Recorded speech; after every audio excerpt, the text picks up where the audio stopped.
চীনে 5.5G নেটওয়ার্কের বিস্তার বাড়ছে। টেলিকম প্রতিষ্ঠানগুলোর সূত্রে জানা যায়, দেশটির telecom giant China Mobile, China Unicom এবং চায়না টেলিকম সহ অন্য প্রতিষ্ঠানগুলো এ পর্যন্ত দেশের 20টিরও বেশি প্রদেশে এই নেটওয়ার্ক সেবা চালু করেছে।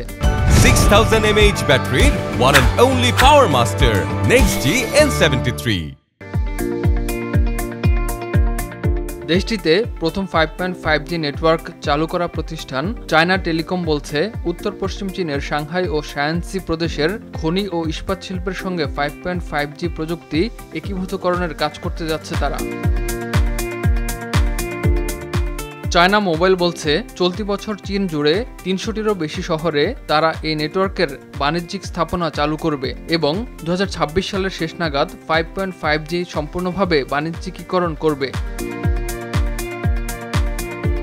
চায়না ইউনিকমও একাধিক ক্ষেত্রে 5.5G নেটওয়ার্ক অ্যাপ্লিকেশন পরিচালনা করছে। এটি বিশ্বের প্রথম 5G advanced ultra high definition shallow compression and coding এবং রিয়েল টাইম প্রোডাকশন সিস্টেম চালু করেছে।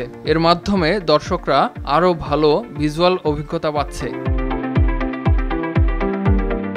ইমতিয়াজ আহমেদ, RTV।